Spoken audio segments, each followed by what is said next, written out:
और तेरी कृपा बिना न हिले एक भी अणु, लेते हैं श्वास तेरी कृपा से तनु तनु। बखान क्या करूं मैं राखों के ढेर का, चपटी भभूत में खजाना कुबेर का। हे गंगाधार मुक्ति द्वार ओंकार तू, भोले ओंकार तू। आयो शरण तिहारी शंभु तार तार। बखान क्या करूं मैं राखों के ढेर का, चपटी भभूत में खजाना कुबेर का। बिना शिव की कृपा के, बिना शंकर की उदारता के, बिना शंकर की करुणा के कुछ प्राप्त नहीं हो सकता। जो भी मिल रहा है, जो भी प्राप्त हो रहा है, जो भी हमें मिला है, ये शिव कृपा से ही है। इसलिए छत्तीसगढ़ वालों, कहीं सावन महीने में आपने भगवान देवादिदेव महादेव को पूर्व में बहुत लोटा भर भर के जल चढ़ाया होगा। इसलिए शिव जी ने कृपा कर कर आप सभी पर बड़ी करुणा करी है और पूरा सावन का महीना छत्तीसगढ़ वालों को प्राप्त हुआ है। बहुत बहुत साधुवाद, बहुत बहुत संपूर्ण। अब हमें ध्यान रखना है कि हमें भगवान शंकर की विरल भक्ति को कैसे करना है, हमें शिव को कैसे रिझाना है। बरसते हुए पानी में, कीचड़ में, बारिश में आप लाखों की संख्या में यहां पर पहुंचे हो। पंडालों में जगह नहीं है और पहले दिन की कथा है। छाता लगा लगा कर आप लोग बैठे हुए, पर इतना अपने अंदर बिठाकर रखना एक बात को कि हम इतनी दूर से आए हैं, 50 रुपये, 100 रुपये, 200 रुपये, 500 रुपये ऑटो में, डीजल में खर्च कर कर शिव महापुराण की कथा में भिलाई छत्तीसगढ़ की पवित्र भूमि पर पहुंचे हैं। एक बात अपने अंदर उतार के रखना कि हम जब इतना खर्चा कर कर यहां पहुंचे हैं तो शिव जी को हम कैसे रिझा सकते हैं, हम भगवान शंकर को कैसे मना सकते हैं, हम ओघड़दानी भगवान शंकर को किस तरह से अपना बना सकते हैं, वो प्रयास किया जाए। हम भगवान देवादिदेव महादेव को कैसे अपना बना सकते हैं, उसका प्रयास किया जाए। 7 दिन की शिव महापुराण की कथा में से एक क्षण की भी कथा यदि हमारी जिंदगी में उतर गई, एक क्षण की भी शिव महापुराण की कथा यदि हमारे जीवन में उतर गई, तो ये निश्चित है कि अगला सावन आएगा, तब तक मेरा भोलेनाथ आपको भी इतना बल प्रदान कर देगा कि आप भी शिव महापुराण के कथा के यजमान बन सकते हैं। बोल बम का नारा है, सारी समस्या का हल। कहीं शिव भी आप पर इतनी करुणा कर।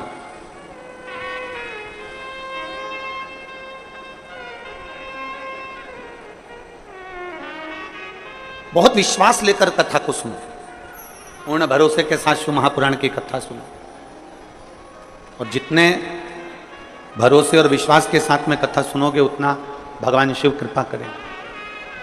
पहले का जमाना दूसरा था, आज का जमाना दूसरा है। पहले बहुत यज्ञ करना पड़ता था, अनुष्ठान करना पड़ता था, तब करना पड़ता था, साधना करना पड़ती थी, तब भगवान प्रसन्न होते थे, प्रकट होते थे। आज के समय में बहुत यज्ञ करने की जरूरत नहीं, तप करने की जरूरत नहीं, साधना करने की जरूरत नहीं।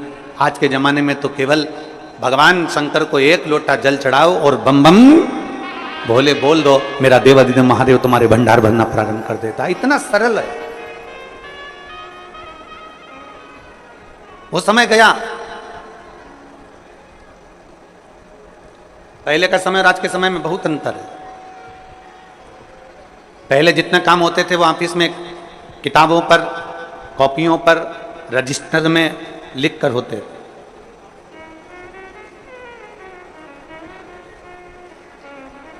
पहले के जितने कार्य होते थे वो सब रजिस्टर पर लिख कर होते थे, कॉपी किताब में लिख कर होते थे। अब धीरे धीरे धीरे धीरे वो काम कम होता चले गया और लैपटॉप पर, कंप्यूटर पर वो सारा काम, वो सारा डाटा उस पर आ गया। अब कॉपियों का काम कम हो गया, अब लिखा पढ़ी का काम कम हो गया और कंप्यूटर का, लैपटॉप का जमाना आ गया। लैपटॉप पर लोग लिखने लगे, कंप्यूटर पर लोग नोट करने लगे और उसको पूरा की पूरा डाटा उतार दिया। पहले जो काम 2 महीने में होता था, अब वो काम केवल 1 हफ्ते में, 5 दिन में, 3 दिन में, 7 दिन में हो जाता है। अब जरा विचार करो, पहले का समय था कि डायरी लेकर चलना पड़ता था, पहले का समय था किताब लेकर चलना पड़ता था, पहले का समय था रजिस्टर लेकर चलना पड़ता था। अब तो लैपटॉप लेकर चलते हैं, पूरा डाटा एक क्लिक करते ही सामने आ जाता है। तो पहले निर्णय लेने में 2 महीना, 3 महीना, 4 महीना, 5 महीना, 6 महीना लग जाता था। आजकल एक क्लिक करो और मालूम पड़ जाता है कि व्यक्ति का जीवन क्या है, व्यक्ति का स्वरूप क्या है, कहाँ से आया है, कौन है, कैसा है, एक क्लिक से। पहले निर्णय लेने में 2-3 महीने लगते थे, आज निर्णय लेने में 2-3 महीने नहीं लगते। केवल लैपटॉप उठाया, चेक करा और क्लिक करा। अब पहले का समय इतना लगता था, आज के समय में समय नहीं लगता, तुरंत काम हो जाता है। उसी तरह सतयुग में, त्रेता में, द्वापर में भगवान का जो यज्ञ होता था, अनुष्ठान होता था, हजारों हजारों वर्ष तक लोग तप करते थे, साधना करते थे, भगवान की भक्ति करते थे। हजारों वर्ष तक लोग मौन होकर बैठे रहते थे। हजारों वर्ष तक शरीर पर राख, मिट्टी जम जाती थी, बॉबी बन जाती थी शरीर की। इतना तप, इतना यज्ञ, इतना अनुष्ठान करते थे, तब भगवान प्राप्त होता था। पर जैसे आज के जमाने में लैपटॉप एक क्लिक करो और तुम्हारा डाटा सामने आ जाता है, तुमने क्या करा तुम्हारे सम्मुख में आ जाता है। उसी तरह आज के समय में, कलिकाल में, 1 लोटा जल महादेव को चढ़ा दो, सारा डाटा तुम्हारे सामने भगवान शिव की कृपा के रूप में आ जाता है। केवल 1 लोटा जल। और अभी सावन में कितना? जम के बोलो जरा, 2 लोटा। पूरे वर्ष 1 लोटा और सावन महीना 2 लोटा जल। क्योंकि चातुर्मास में, सावन के महीने में हमारी भक्ति दुगनी होना चाहिए, हमारा भजन दुगना होना चाहिए, हमारा कीर्तन दुगना होना चाहिए, हमारा मंत्र जाप दुगना होना चाहिए।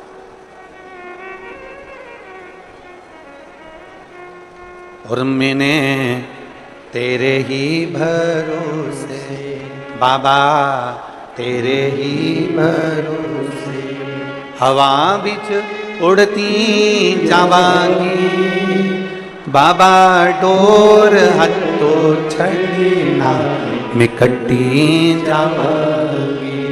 भोले मैं तेरी पतंग, शंभो मैं तेरी पतंग, हवा बिच उड़ती जावांगी बाबा, डोर हत्तो छड़ना मैं कट्टी जावांगी। अपनी भक्ति को दुगना करिए, अपने विश्वास को दुगना करिए, अपनी दृढ़ता को दुगना करिए। गया जमाना जब किताबों से, डायरियों से, लिखा पढ़ी से काम होता था। आज का जमाना लैपटॉप का है, तुरंत काम होता है। इसलिए भगवान फल भी तुरंत देता है। जैसा कर्म करोगे वैसा फल तुम्हें तुरंत भोगना, तुरंत।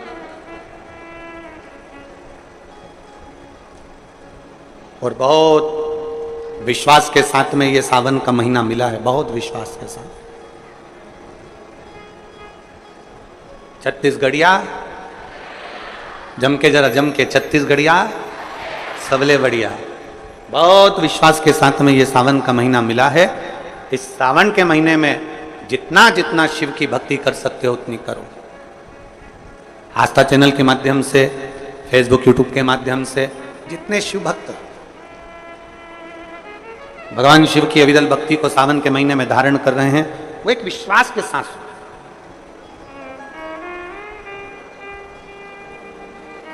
एक भरोसे के साथ। अभी हम जहां रुके हैं, न्यू कुर्सी पार्क, कुर्सी पार है कि कुर्सी पार है? हाँ तो तुम समझ गए ना? हाँ ठीक है। हम जहाँ रुके हुए हैं न्यू कुर्सी, हाँ तुम समझ लेना, कुर्सी कुर्सी एक ही बात है, ठीक है। हम न्यू डैश डैश डैश पार रुके हैं। तो वहाँ जिस भवन में हम रुके हैं अग्रसेन अग्रवाल समाज का, तो सुबह सुबह लगभग 5 साढ़े 5 बजे हम जब सुबह मॉर्निंग वॉक कर रहे थे, घूम रहे थे, तो वहाँ एक माताजी ने एक बहुत सुंदर प्रश्न किया। कथा की शुरुआत है, ध्यान से सुनना। उस माँ ने एक प्रश्न किया कि गुरुजी,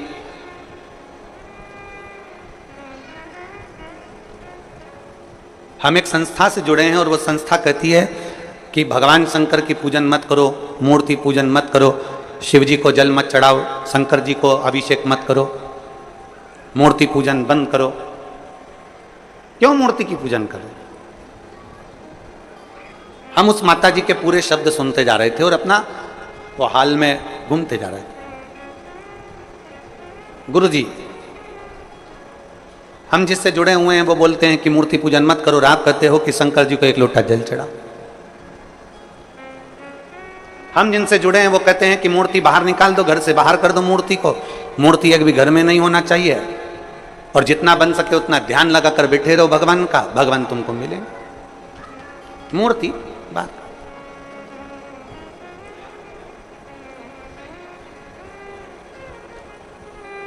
हमने उस मां से कहा, तुम जिस भी संस्था से जुड़े हो हमें उससे मतलब नहीं है।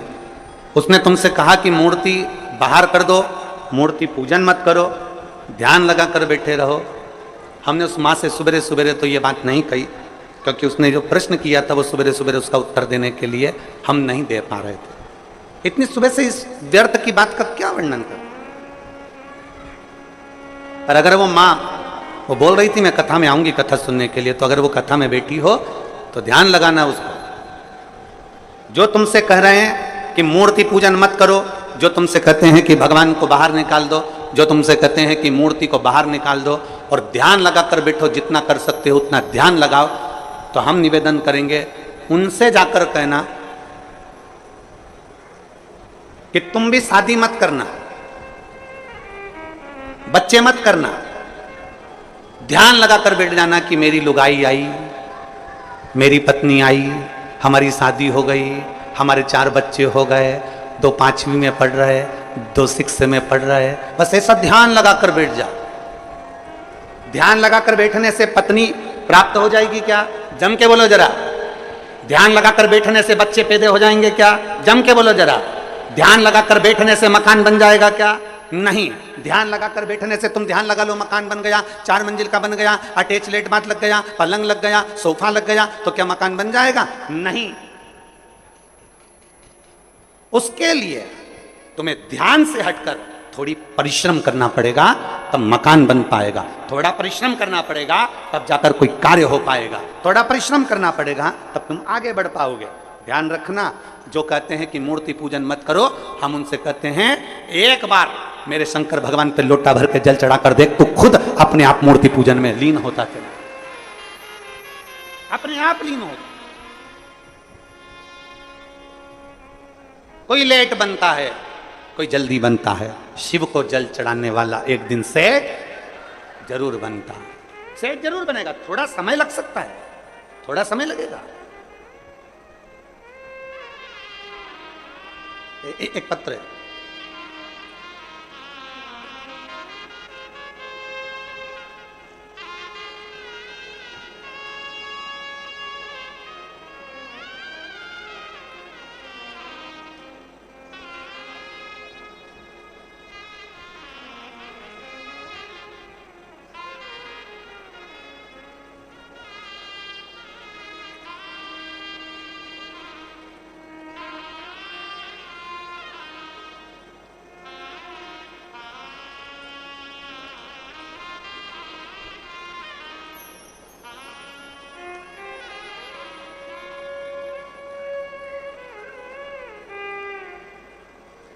मेरा नाम मनीराम देवांगना।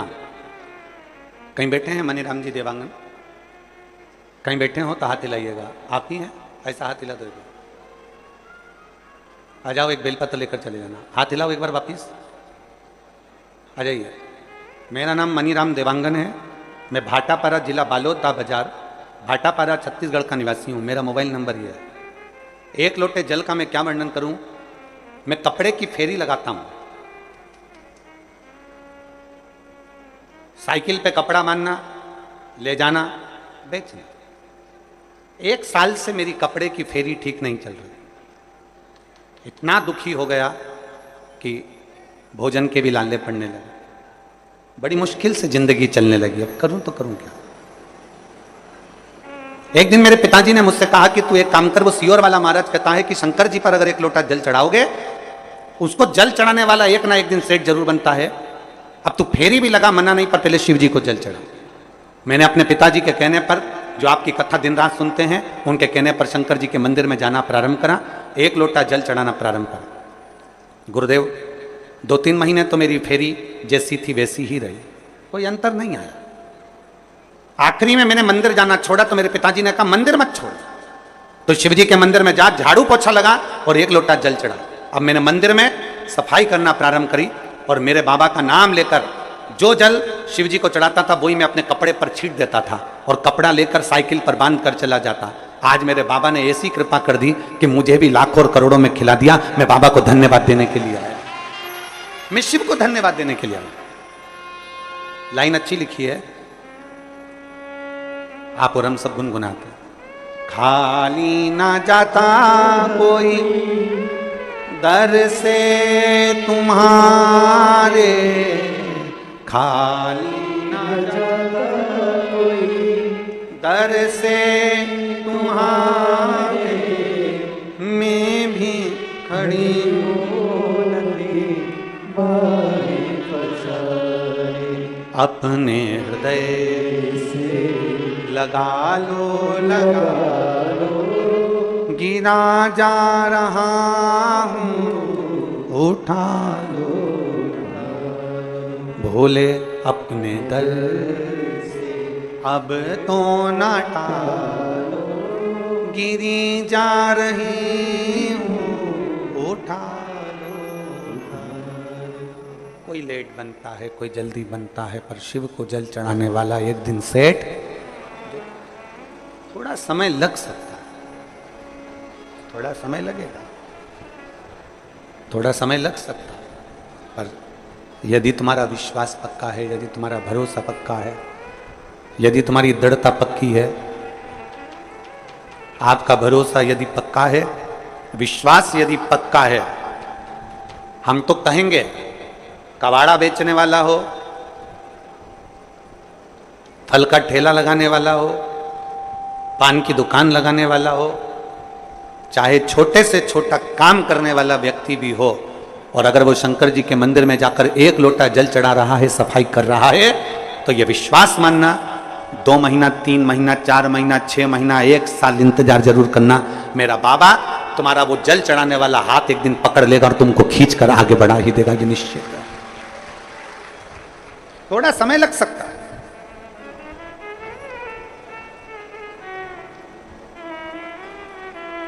थोड़ा समय लग सकता है, पर मेरा बाबा जिस दिन हाथ पकड़ेगा और खींचेगा उस दिन सुख का अनुभव होगा। थोड़ा समय लग सकता है।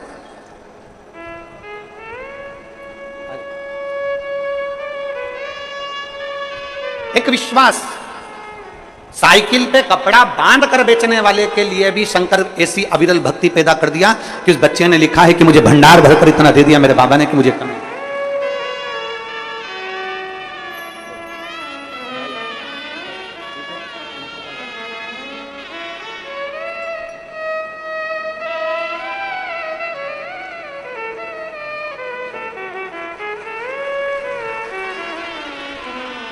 और लुटा दिया भंडार,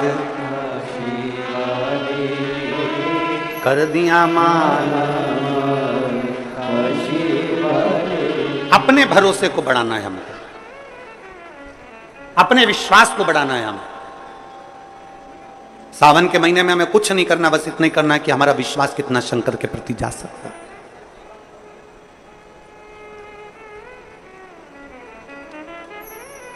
बहुत सारे मिलेंगे आपको जो शंकर जी से आपको दूर करते जाएंगे, बहुत मिलेंगे। पर मेरा निवेदन, आपके घर के पास, आपके नगर में, आपके खेड़े में, आपके मोहल्ले में, आपके क्षेत्र में जहां शिव का मंदिर है वहां रोज जाओ, एक लोटा जल लेकर शिव के पास जरूर जाओ। उसके दरवाजे तक जरूर पहुंचो। 24,000 श्लोक का यह अपार समुद्र है शिव महापुराण की कथा। 12 संहिताओं में इसको बांट दिया गया है और 24,000 श्लोक की इस अपार समुद्र में से आप और हम बैठ कर केवल 1-2 मोती निकाल पाएंगे, और उस मोती को भी अगर हमने अपने पास में रख लिया तो समझ लो कि हमारी जिंदगी सार्थक हो।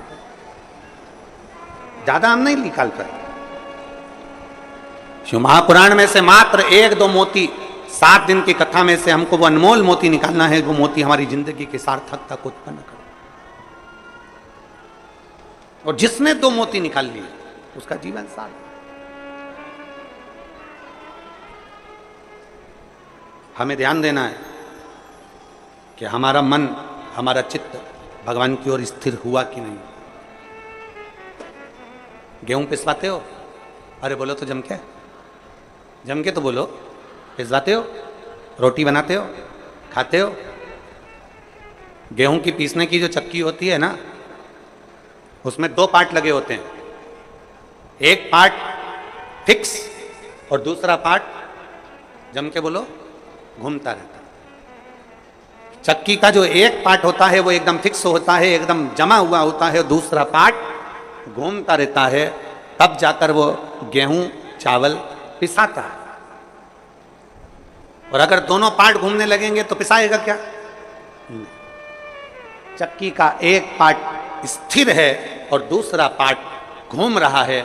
उसी तरह इस शरीर के भी 2 पार्ट हैं, एक मन, दूसरा ये शरीर। शिव महापुराण की कथा कहती है मन को शंकर के चरणों में स्थिर रख लो और ये शरीर घूमने दो, परमात्मा को मिलने में देरी नहीं लग सकती। मन स्थिर रखो। हम मन को स्थिर नहीं रख पाते। हम मन को जिस दिन स्थिर रख लेंगे, हम मन को जिस दिन पकड़ लेंगे, हम जिस दिन मन को अब स्थिरता में लाकर खड़ा कर देंगे, जिस दिन हमने मन की स्थिरता को निश्चित कर दिया, जिस दिन हमने मन को स्थिर कर दिया, फिर ये शरीर कहीं पर भी जाए, ये शरीर कहीं पर भी पहुंचे, अगर मन स्थिर हो गया तो फिर शरीर भी इधर उधर नहीं जा सकता। मन की स्थिरता। किसी किसी घर में बच्चों को इतने अच्छे संस्कार दे दिए जाते हैं, किसी किसी घर में बच्चों को इतना अच्छा ज्ञान दे दिया जाता है कि बच्चा किसी के साथ भी रहे उसका मन कभी बिगड़ता नहीं।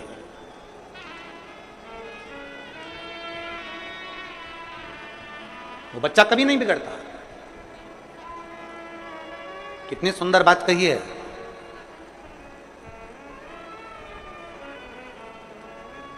कैकेयी मंथरा अयोध्या में रहने के बाद भी नहीं सुधरे और वो विभीषण रावण की लंका में रहने के बाद भी बिगड़ा नहीं है। नहीं बिगड़ा।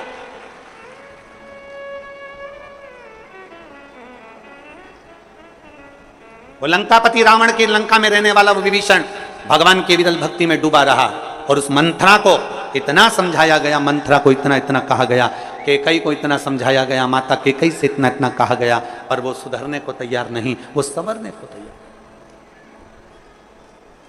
अपने मन को स्थिर बना। आपके बच्चों को बाल्यावस्था में जो संस्कार दिया जाए वो संस्कार इतना प्रबल होना चाहिए कि हमारे बच्चे, ये उसका शरीर, हमारे बच्चों का शरीर, हमारे बच्चे कहीं पर भी रहें, ये शरीर उसका कहीं पर भी रहे, मित्र कोई भी बने, दोस्त कोई भी बने, कहीं पर भी जाए, कहीं पर भी बैठे, किसी भी होटल में जाएं, कहीं पर भी बैठें, पर तुम्हारे घर के संस्कार की मूलता इतनी प्रबल होना चाहिए, तुम्हारे बच्चों का मन इतना स्थिर होना चाहिए कि नहीं, मेरे पापा के संस्कार ऐसे हैं, मेरी मम्मी के संस्कार ऐसे हैं, मेरी महतारी के संस्कार ऐसे हैं, मेरे पिता के संस्कार ऐसे हैं, मैं अपने पिता को धोखा नहीं दे सकता, मैं अपनी मां को धोखा नहीं दे सकती, मैं गलत जगह पर भटक नहीं सकती, मैं गलत जगह पर जा नहीं सकती। यह हमारे मन की स्थिरता बताती।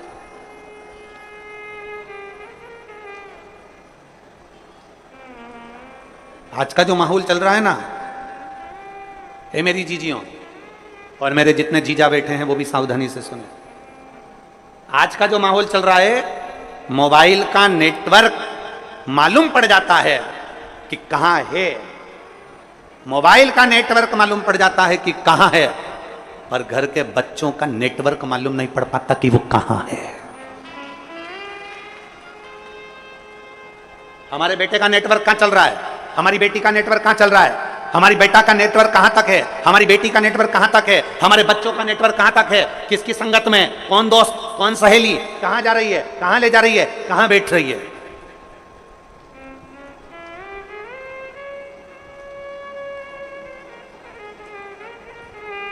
नेटवर्क कहां है।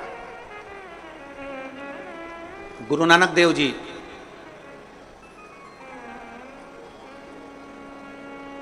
संतों के सिरमौर गुरु नानक देव जी अपने शिष्य बाले से कहते हैं, बाले, एक व्यक्ति जो कर्म करता है, उस कर्म करने वाले व्यक्ति के ऊपर उस मालिक की दृष्टि हर पल रहती है, हर पल। जैसे आज की भाषा में कहें कि दुनिया के लोग कहीं पर भी रहें, वो सोचते हैं कि हमने जो करा वो परमात्मा ने नहीं देखा, हमने जो किया वो भगवान ने नहीं देखा। हम पुण्य करते हैं तो सारी दुनिया में डोंडी पीट देते हैं, और हम पाप करते हैं तो किसी से नहीं कहते, छुपा लेते हैं, उसको लगता है कि मैंने किसी से नहीं कहा। गुरु नानक देव जी कहते हैं, बाले, हमारे एक एक कर्म पर हमारे ईश्वर की, उस परमात्मा की दृष्टि हमेशा रहती है। मोबाइल का नेटवर्क मालूम पड़ सकता है कि कहां है, पर आज के बच्चों का नेटवर्क मालूम नहीं पड़ पाता कि बच्चे कहां, किससे बात कर रहे हैं, मोबाइल में किससे चैटिंग कर रहे हैं, किससे बात की जा रही है, कौन है, कौन सहेली है, कौन दोस्त है, कौन व्यक्ति कैसा है, उसको नहीं मालूम पड़ता। मोबाइल का नेटवर्क मालूम पड़ जाएगा, पर बच्चों का नेटवर्क नहीं मालूम पड़ पाता। इसलिए निवेदन आप सबसे, शिव महापुराण कथा के माध्यम से जितने मेरे विश्व के पूरे संपूर्ण विश्व में बैठे हुए श्रोता भाई बहन जो शिव महापुराण की कथा को सुन रहे हैं, उनसे निवेदन है, सावन के महीने में अपने बच्चों के हाथ में एक लोटा जल पकड़ाओ और उसको भी शिवालय तक भेजो, जिससे उसका मन स्थिर होगा। शरीर भले घूमता जाए पर मन की स्थिरता बनना चाहिए। शरीर भले घूमे पर मन की स्थिरता हो, स्थिर। मकान किसने बनाया? तुमने मेहनत कर कर। घर बनाया तुमने मेहनत कर कर, एक एक रुपया जोड़कर तुमने महल बनाया, नगर बसाया, मकान बनाया, घर बनाया, परिवार बनाया, पत्नी का half set, full set, sofa set, सब कुछ घर में ला कर दिया, डिनर सेट, सब कुछ दिया। उसके बाद भी मनुष्य अगर घर में अपसेट रहे तो ऐसे सेट का कोई मतलब नहीं। उसके बाद भी अगर अपसेट हो तो उसका कोई मतलब नहीं।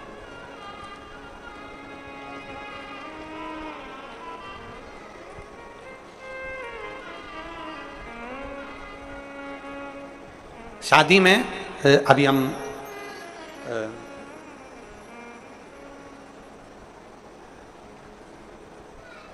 बीच में कथा थी एक महाराष्ट्र में, तो हम एक शादी में गए, वो नहीं माने कि वो बेटी ने जिद कर ली कि नहीं, गुरुजी नहीं आएंगे तो मैं बरमाला नहीं डालूं, फेरे नहीं करूं, फिर हमको जाना पड़ा। अब वो बेटी ऐसा हाथ करी, हमने उसके हाथ में श्रीफल वगैरह दिया, तो उसके हाथ में नाम लिखा हुआ था। तो हमने बेटी से पूछा, क्यों रही ये हाथ पे नाम किसका लिखा है? तो बेटी ने कहा इनका। मैंने पूछा, बेटा ये नाम किसका लिखा है? तो कि मेरे पति का। अच्छा। तो हमने कहा कि ये तुमने हाथ पे नाम क्यों लिखवाया? तो वो बोली कि मैंने जब मेहंदी मंडवा रही थी तो मेरी जो चाची जी हैं वो बोली कि हाथ में अगर पति का नाम रहता है तो पति मुट्ठी में रहता है।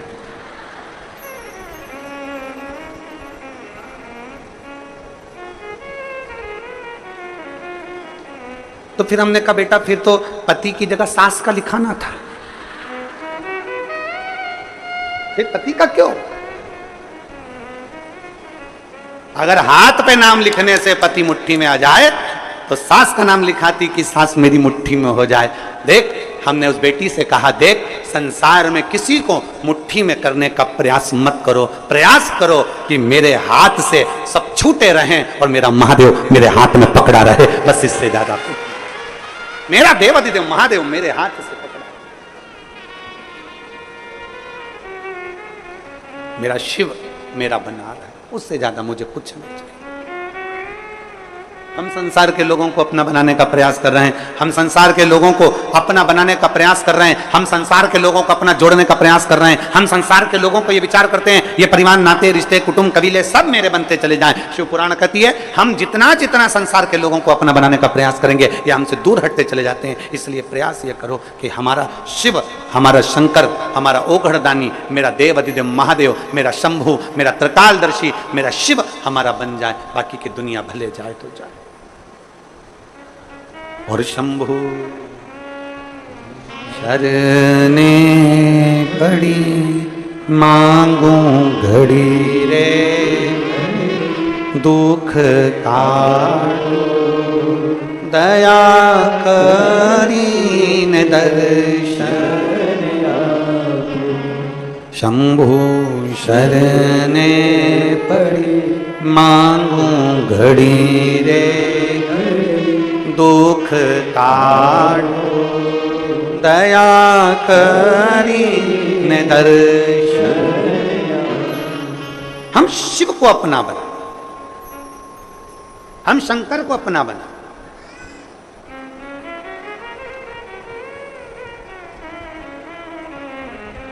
हाथ पर नहीं, दिल पर हमारे शिव का नाम अंकित कर ले। श्री शिवाय नमस्तुभ्यम जब हमने अंकित कर लिया तो हमारे हर पल, हर घड़ी, हर क्षण, हर श्वास में शिव रमेगा।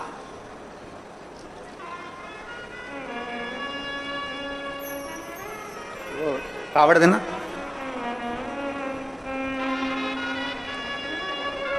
कावड़ देखिए आप लोगों ने, ये कावड़, इसमें दो तो पानी के कलश रहते हैं, दो पानी के लोटे रहते हैं, भक्ति की डोरी बंधी होती है, और एक बांबू, एक बांस लगा रहता है। इसमें मूलतः डंडे का प्रयोग में बांस का प्रयोग किया जाता है। इसमें मूलतः इस कावड़ में डंडे की प्रयोग की जगह बांस का, बांबू का। इधर छत्तीसगढ़ में क्या बोलते हैं? बांस बोलते हैं, बांबू बोलते हो? बांस। महाराष्ट्र में बांबू बोलते हैं इसको, बांबू मूलतः प्रयोग होता है। अब जब हम इस कावड़ में अगर देखें तो सबसे मुख्य अगर कुछ होता है कावड़ ले जाने में तो वो बांबू होता है, बांस होता है। और बांबू का जो पेड़ होता है, बांस जो होता है उसमें थोड़ी दूर तक अच्छा रहता है, फिर गठान आ जाती है, फिर थोड़ी दूर तक अच्छा रहता है, फिर गांठ आती है, फिर थोड़ी दूर तक अच्छा रहता है, फिर गांठ आती है। बोलो देखा कि नहीं देखा आप लोगों ने? बांबू में जगह जगह पर गांठ आती रहती है और बांबू अंदर से पोला रहता है। कोई कोई बांबू, कोई कोई बांस ठोस भी होता है, पर कितना भी ठोस हो बांस, उसके अंदर थोड़ा ना थोड़ा पोलापन रहता ही रहता।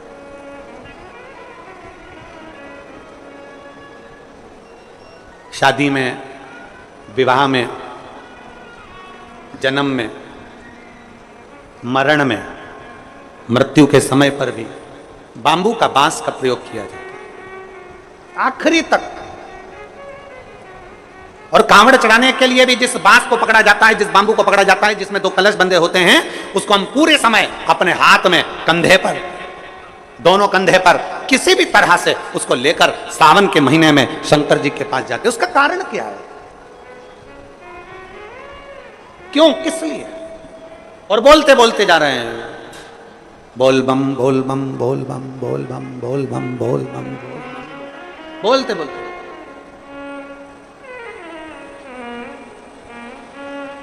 एक श्रीमद् भागवत कथा सुनी आप लोगों ने? जम के बोलो जरा, जम के। सबने सुनी है भागवत जी? भागवत जी में एक प्रसंग आता है कि धुंधकारी बांबू के अंदर, बांस के अंदर जाकर बैठ जाता है। 7 दिन की कथा होती है। 7 दिन में धुंधकारी फिर वो बांस के 7 गांठों में से बाहर निकल जाता है और उसकी मुक्ति हो जाती है। उसका मोक्ष होगा।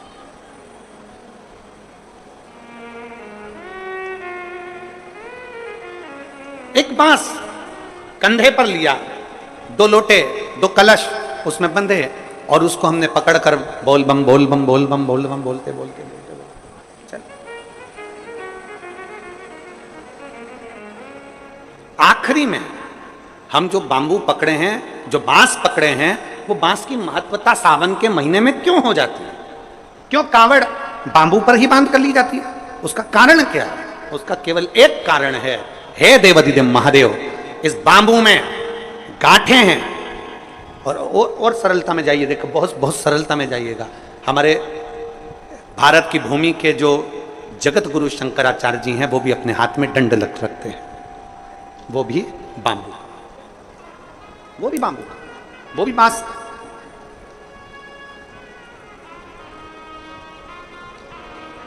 वो भी बांस का है। कंधे पर कावड़ ली, और कावड़ लेकर जब हम चले, हम पकड़कर बोल बम बोलते बोलते जा रहे हैं, उस कावड़ के डंडे को पकड़े हैं, और आखिरी में शिव जी के मंदिर में जाकर भगवान शंकर को जल अर्पित करते हैं। और जल अर्पित कर कर हम जब वापिस अपने भवन की ओर आते हैं, तो देवाधिदेव महादेव के उस भाव में भगवान शंकर की भक्ति कहती है, शिव महापुराण की कथा कहती है। वो बांबू जिसमें बहुत सारी गांठें हैं, और वो गांठें स्वयं शिव शंकर की कथा कहती है। जिस समय पर हम दोनों हाथ में कावड़ के लोटों को लेकर, जल लेकर भगवान शिव को समर्पित करते हैं, 2 हाथ हमारे जल से भरे होते हैं और बांबू नीचे रह जाता है, उसी समय पर शिव कथा कहती है कि जैसे बांस की गांठें बहुत होती हैं और वो गांठ टूटती नहीं है, पर महादेव के चरणों में जैसे ही 2 लोटा जल पहुंचता है, हमारे जीवन की सारी गांठें टूटती चली जाती अपने आप। कई लोग छत्तीसगढ़ से मालूम नहीं जाते कि नहीं जाते, हमें नहीं मालूम, पर देवघर बाबा धाम छत्तीसगढ़ से जाते हैं लोग बाग? हाथ उठाओ जरा, जाते हैं? अरे बहुत बढ़िया, रखो रखो, बहुत बढ़िया। देवघर जाते हैं, सुल्तानगंज से जल भरकर देवघर तक पैदल 150 किलोमीटर तक बाबा का नाम लेते लेते लेते लेते भगवान का भजन करते करते चले जाते। उसके दरवाजे तक पहुंच गए, जल महादेव पर चढ़ा कि नहीं चढ़ा वो मतलब नहीं है, वो मूलता नहीं है, पर आप भगवान के दरवाजे तक जब पहुंचते हो, आप भगवान के द्वार तक जब पहुंचते हो, तो भगवान उसको स्वीकार करते हैं। पहुंचते हैं हम उसके दरवाजे तक, जब पहुंचेंगे तो सुख का अनुभव अपने आप होगा। अपने शिव कथा कहती है, कावड़ लेकर जब हम भगवान देवाधिदेव महादेव की ओर बढ़ते हैं, कावड़ लेकर,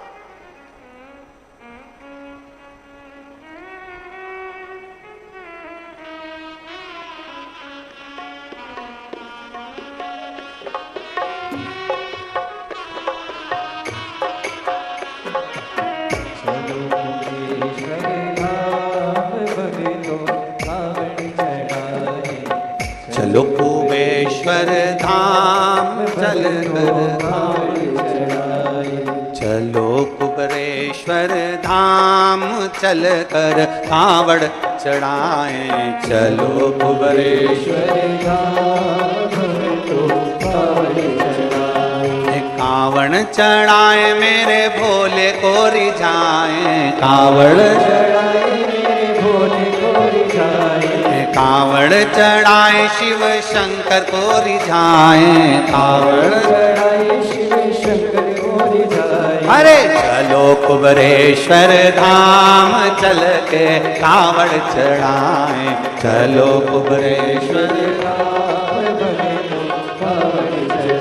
चलो चलिए कुबेश्वर धाम चल के कावड़ चढ़ा, चलो कुबेश्वर धाम चल के कावड़ चढ़ाए, ओ कावड़ चढ़ाए मेरे भोले को रिझाए, कावड़ चढ़ाए मेरे भोले को रिझाए, ओ कावड़ चढ़ाए शिव शंकर को रिझाए, कावड़ चढ़ाए शिव शंकर को रिझाए। चलो चलिए कुबेश्वर धाम चल के कावड़ चढ़ाए, चलिए कुबेश्वर धाम चलिए कुबरेश्वर धाम चल के कावड़ चढ़ाए, चलिए कुबरेश्वर धाम,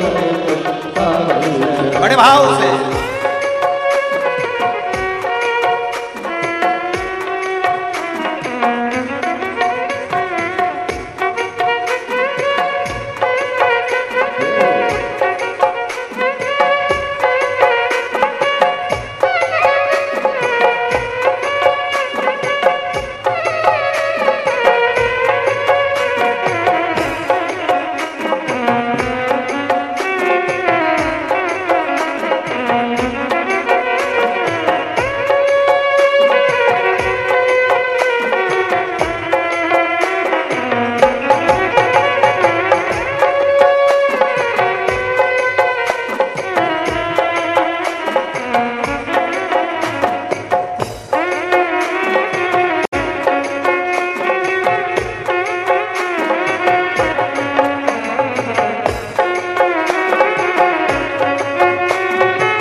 पहली कावड़ माता गौरा चढ़ाई, पहली कावड़ माता गौरा चढ़ाई, पहली कावड़ माता गौरा चढ़ाई, पहली कावड़ माता गौरा चढ़ाई। ओ गौरा चढ़ाई भोले बाबा को रिझाई, गौरा चढ़ाई भोले बाबा को रिझाई, गौरा चढ़ाई शिव शंकर को रिझाई, गौरा चढ़ाई शिव शंकर को रिझाई। चलो चलिए कुबरेश्वर धाम चल के कावड़ चढ़ाए, चलिए कुबरेश्वर धाम भक्तों कावड़ चढ़ाए, चलिए कुबरेश्वर धाम चल के कावड़ चढ़ाए, चलिए कुबरेश्वर।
दूजी कावड़ माता लक्ष्मी चढ़ाई, दूजी कावड़ माता लक्ष्मी चढ़ाई, दूजी कावड़ माता लक्ष्मी चढ़ाई, दूजी कावड़ माता लक्ष्मी चढ़ाई। लक्ष्मी चढ़ाई नारायण को पाई, लक्ष्मी चढ़ाई नारायण को पाई, लक्ष्मी चढ़ाई नारायण को पाई, लक्ष्मी चढ़ाई नारायण को पाई। चलो चलिए कुबरेश्वर धाम चल के कावड़ चढ़ाए, चलिए कुबरेश्वर धाम चलो, चलिए कुबरेश्वर धाम चल के कावड़ चढ़ाए, चलिए कुबरेश्वर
कावड़ माता सीवन चढ़ाई, तीजी कावड़ माता सीवन चढ़ाई, तीजी कावड़ माता सीवन चढ़ाई, तीजी कावड़ माता सीवन चढ़ाई, सीवन चढ़ाई सारे भक्ते जाए, सीवन चढ़ाई सारे भक्ते जाए, चलो कुबरेश्वर धाम भक्तों कावड़ चढ़ाए, चलो कुबरेश्वर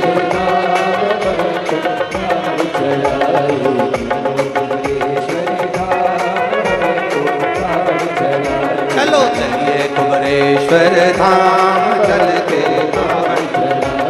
कावड़ चढ़ाए, चल के कावड़ चढ़ाए, चल के कावड़ चढ़ाए, चल के कावड़ चढ़ाए, चलो चलिए कुबरेश्वर कावड़ चढ़ाए, चल के कावड़ चल के हार हार। अपने स्थान पर बैठकर भगवान शिव जी से अपने मन की बात, सावन का महीना और श्रावण के महीने की ये प्रथम शिव महापुराण की कथा, बड़े भाव से प्रथम दिवस, अपने दिल से बाबा से अपने मन की बात कहिएगा, भाव से दिल से बाबा से प्रार्थना। जहां जगह मिले वहां बैठकर, पीछे वाले अगर कीचड़ हो रहा हो तो खड़े खड़े छातों के नीचे, और जो अंदर बैठे हैं जिनको जगह है वो बैठकर बाबा से अपने मन की बात करें, बड़े भाव के साथ में। आपकी आवाज हमारे तक पहुंचना चाहिए, दिल से बोलिएगा बाबा से।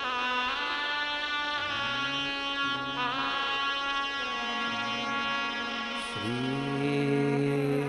शिवाय नमस्तु, श्री शिवाय नमस्तु, श्री शिवाय नमस्तु, श्री शिवाय नमस्तु,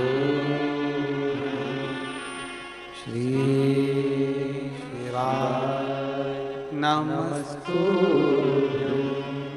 भोला सब दुख काटो हमारा, ओ भोला सब दुख काटो हमारा, शिव शंकर जपू तेरी माला, भोले बाबा जपू तेरी माला, भोला सब दुख काटो हमारा, ओ भोला सब दुख काटो हमारा, वेश मंगल मंगलकारी,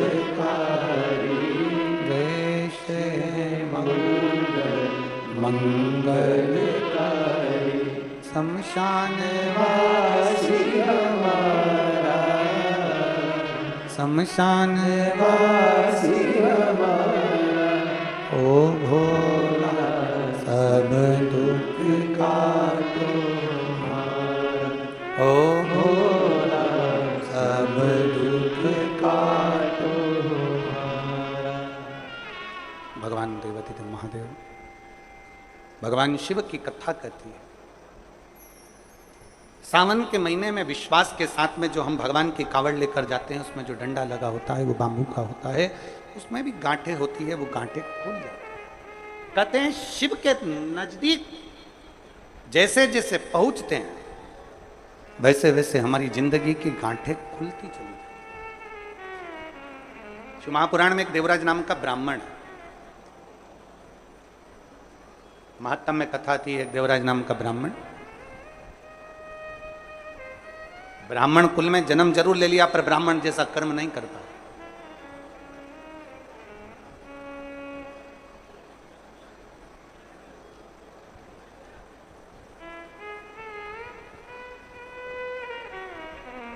एक व्यसन,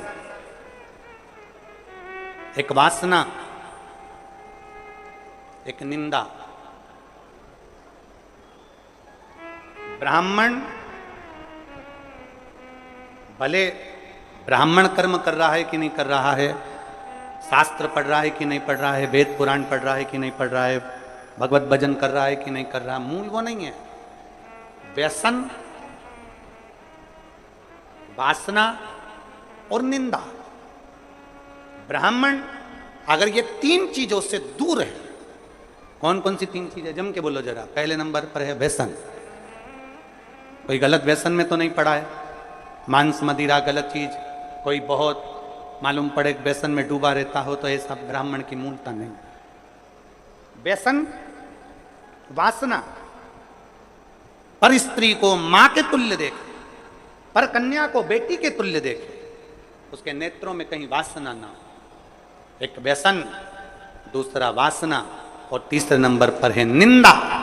अगर कोई ब्राह्मण के कुल में जन्मा है और वो निंदा से दूर है, बुराई से दूर है, किसी की निंदा नहीं करता, किसी के लिए अपशब्द नहीं बोलता, वो ये मान लेता है कि ये संपूर्ण ब्रह्मांड, संपूर्ण सृष्टि उस परमात्मा ने रची है, इसमें अच्छे लोग भी हैं तो बुरे लोग भी हैं, तो निंदा करने से कौन सा लाभ मिलेगा। तीन चीजें अगर ब्राह्मण के पास में है, एक व्यसन से दूर, दूसरा वासना से दूर, तीसरा निंदा से दूर अगर कोई ब्राह्मण है तो समझ लेना वो सारे वेद और पुराण का शास्त्री है, वो मरमज्ञ। उसने भले वेद पढ़े कि नहीं पढ़े, शास्त्र पढ़े कि नहीं पढ़े, पुराण पढ़े कि नहीं पढ़े, मालूम नहीं, उसने कभी पूजन करी कि नहीं पता नहीं, उसने कभी मंत्र जाप किया कि नहीं पता नहीं, उसने कभी संध्या करी कि नहीं पता नहीं, पर जिस ब्राह्मण, जो ब्राह्मण व्यसन से, वासना से और निंदा से दूर रहता है, समझ लेना वो ब्राह्मण वेद और पढ़े हुए, शास्त्र पढ़े हुए ब्राह्मण के तुल्य होता है। व्यसन से दूर रहे, वासना से दूर रहे और निंदा से दूर रहे।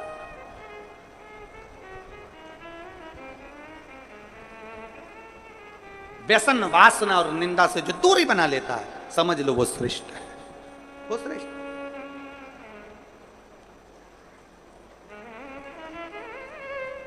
आज के जमाने में हम किसी से भी कह देते हैं, महाराज जी आशीर्वाद तो दे दो। अगर चतुर महाराज होगा, चतुर होगा तो वो कह देगा मेरे आशीर्वाद से क्या करना, तुम्हें अगर आशीर्वाद लेना है तो अपने घर के बुजुर्गों का, माता पिता का और परमात्मा का आशीर्वाद लेते रहो, जिंदगी सार्थक हो जाए।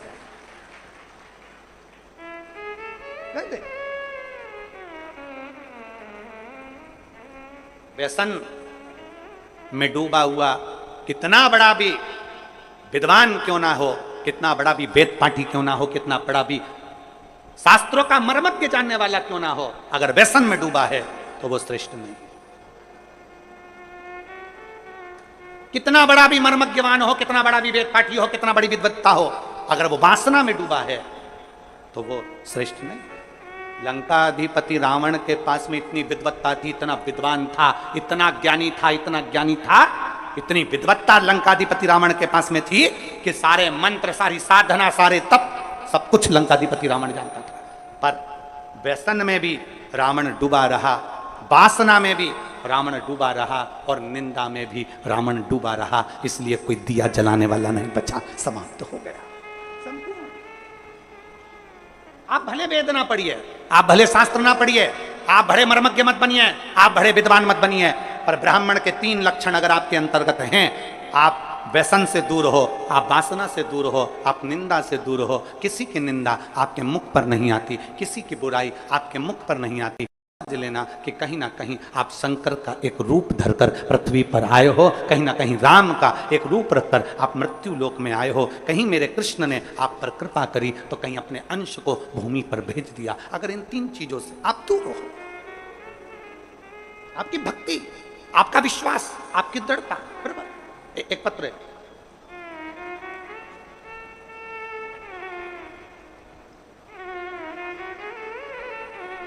योगिता साहू, चंद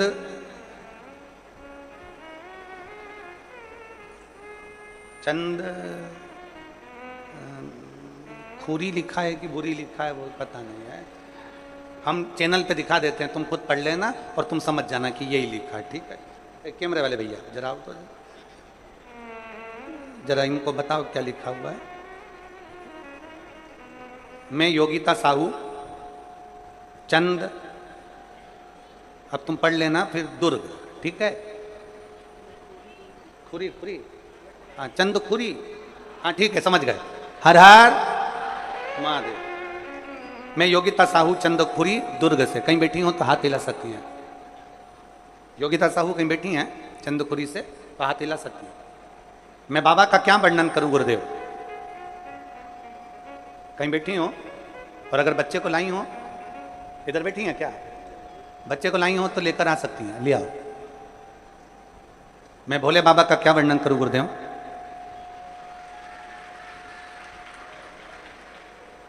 मेरे यहाँ शादी के हमने 1 साल, 2 साल, 3 साल, 4 साल, 5 साल, 6 साल, 7 साल, 8 साल तक इंतजार करते रहे बच्चे का कि बच्चा होगा, संतान होगी, पर संतान का सुख नहीं हुआ गुरुदेव।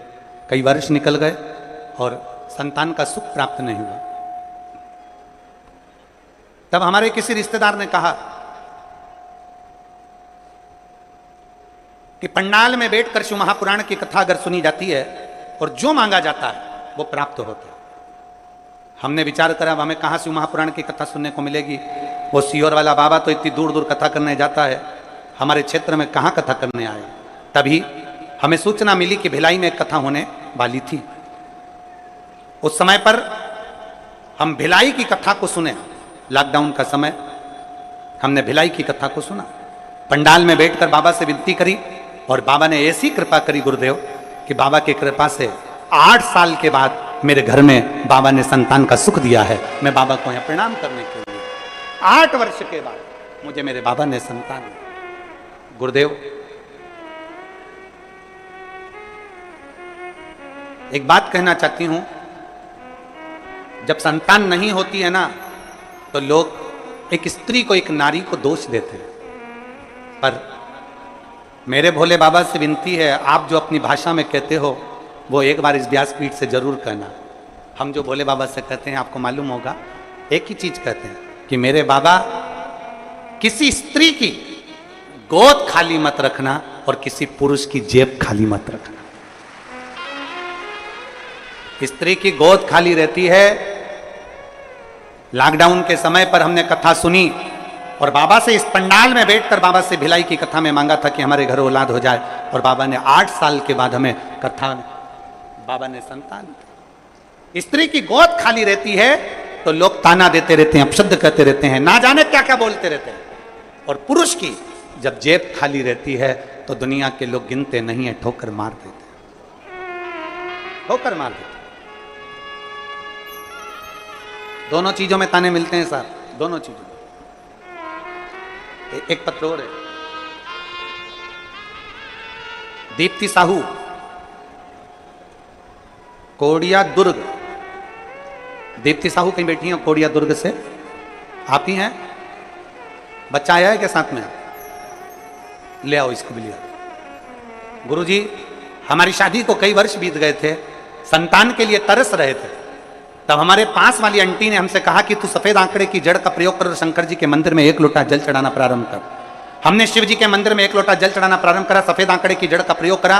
प्रयोग करने के बाद संतान नहीं हुई, फिर दूसरी बार हमने सफेद आंकड़े की जड़ का प्रयोग करा और बाबा की कृपा से हमारे घर में कई वर्षों के बाद किलकारियां खेली और संतान का सुख प्राप्त लिया। बच्चे को लिया।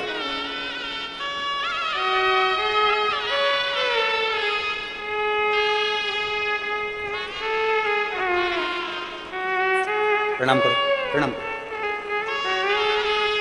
शंभू शंभू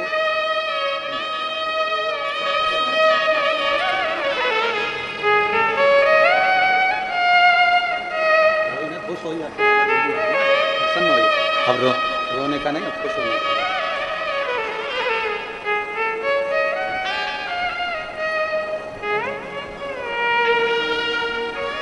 और खाली ना जाता कोई दर से तुम्हारे, खाली ना जाता कोई दर से तुम्हारे, मैं भी खड़ी हूँ नन्ही बाहें पसारे, अपने हृदय से लगा लो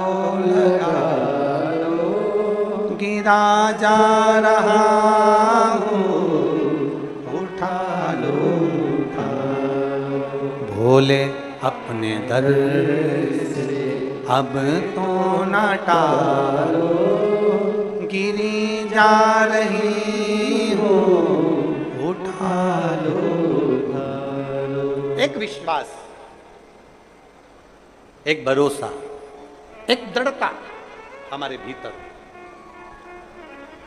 हम गलत कर्मों से दूर हों, गलत व्यसन से दूर हों, गलत चीजों से दूर हों, गलत सोच से दूर हों, गलत विचार से दूर हों, तो शिव क्यों ना मिले? फिर शंकर क्यों ना मिले? मिलता।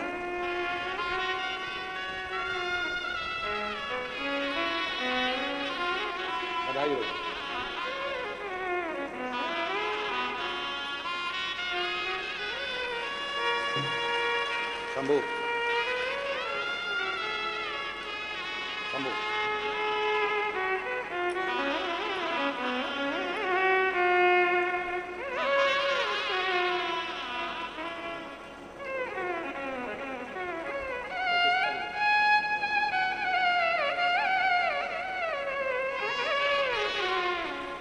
एक विश्वास के साथ में हम शिव को भजें।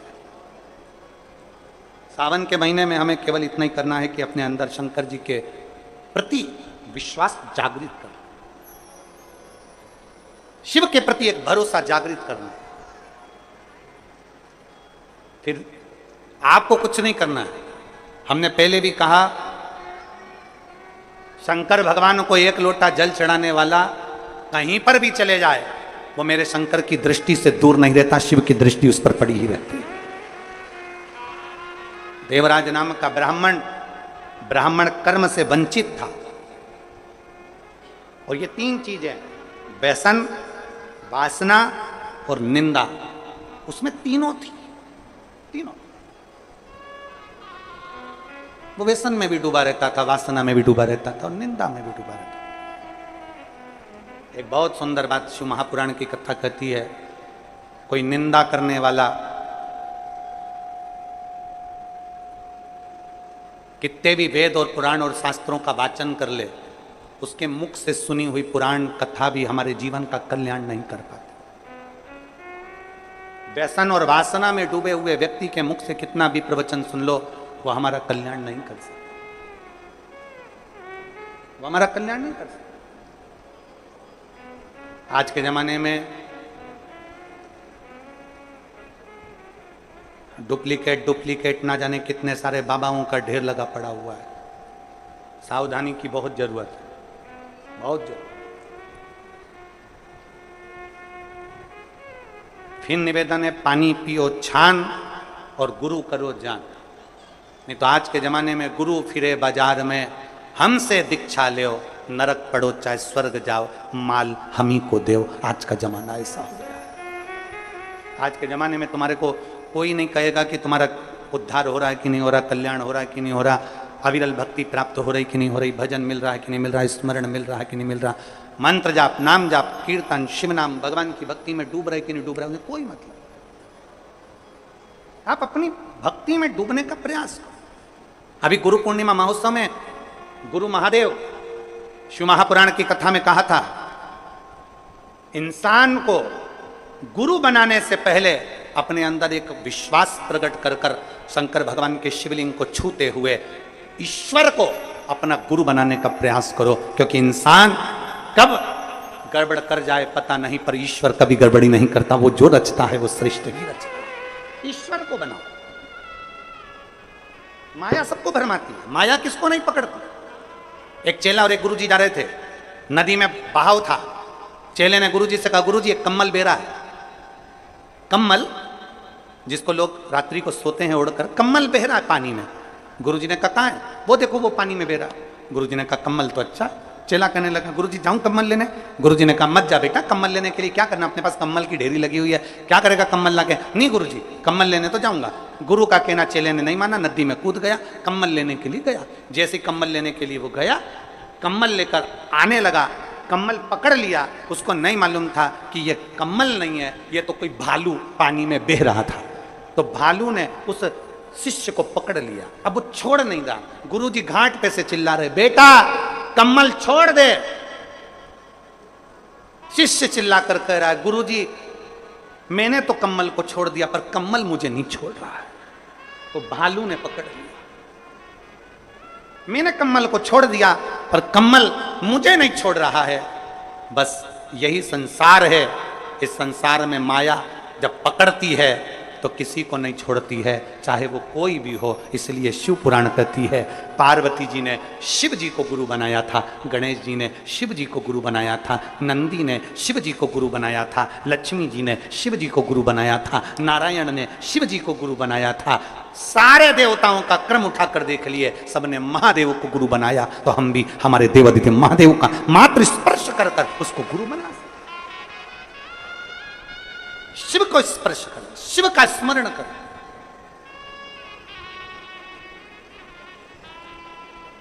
व्यसन, वासना और निंदा ये दूर रहे। और कितना कितना छत्तीसगढ़ पुलिस, छत्तीसगढ़ शासन की जो पुलिस है वो तो निरंतर कई सालों से एक अभियान चलाती आ रही है, व्यसन मुक्त, नशा मुक्त, नशे से मुक्त। शायद भारत की संपूर्ण प्रदेशों में से केवल एक छत्तीसगढ़ की पुलिस एक ऐसी होगी जो यह अभियान चलाती है कि हमारा प्रदेश, हमारा देश नशे से मुक्त हो। एक बार जोरदार ताली बजाओ छत्तीसगढ़ पुलिस के लिए, साधु होता है, नशे से मुक्त हो। और शिव महापुराण भी यही कर रही है। आज के दुनिया के लोग कह देते हैं शंकर भगवान तो भांग का नशा करते हैं, शंकर भगवान गांजे का नशा करते हैं, शंकर भगवान चिलम पीते हैं, भगवान शंकर ऐसा करते हैं। दुनिया के लोगों की दृष्टि गड़बड़ हो गई है, दुनिया के लोगों की सोच गड़बड़ हो गई है। शंकर भगवान को दुनिया के लोग केवल बदनाम करने में लगे हुए हैं, इसलिए उनके जो फोटो बना दिए वो गांजा पीते हुए बना दिया, उनके फोटो बना दिए चिलम पीते हुए बना दिया, उनका फोटो बना दिया लोटे में भांग पीता हुआ बना दिया। अरे मेरे देवादिदेव महादेव ना कभी गांजा पीते हैं ना कभी भांग पीते हैं। मेरे महादेव तो नशे से मुक्त रहने की सलाह देते हैं कि नशे से मुक्त रहिए, नशे से मुक्त। ये तो दुनिया की दृष्टि गलत है ना। जिसकी गलत दृष्टि होती है ना उसी को गलत दिखता है। रोड पे गाय ज्यादा हो जाती है तो दुनिया के लोग कहते हैं कितनी आवारा गाय घूम रही है। अरे आवारा तेरी आंख हो गई जो तुझे गौमाता भी आवारा नजर आ रही है। आवारा तेरे नेत्र हो गए इसलिए तुझे गौमाता आवारा नजर आ रही है। याद रखना, हमारी दृष्टि जैसी होती है सामने की सृष्टि वैसी नजर आती है।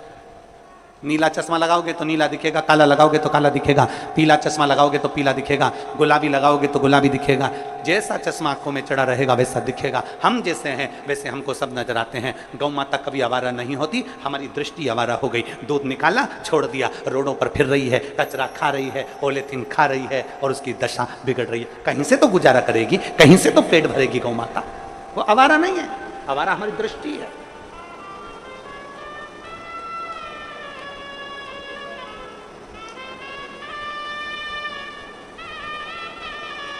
साधुता। मेरे शिव कभी नशा करने की आदत नहीं डालते, मेरे शंकर कभी नहीं कहते कि तुम गांजा पियो, मेरे शिव जी कभी नहीं कहते कि तुम भांग पियो, मेरे शंकर भगवान कभी नहीं कहते कि तुम चिलम पियो। मेरे शंकर भगवान तो कहते हैं कि नशों से दूर हो जाओ और भगवान की अविरल भक्ति के नशे में डूब जाओ। जिस दिन तुम राम नाम, कृष्ण नाम, शिव नाम के नशे में डूबोगे उस दिन तुम्हारी जिंदगी स्वयं सार्थक होती चलेगी। व्यसन, वासना और निंदा, ये तीनों से ब्राह्मण को दूर रहना चाहिए।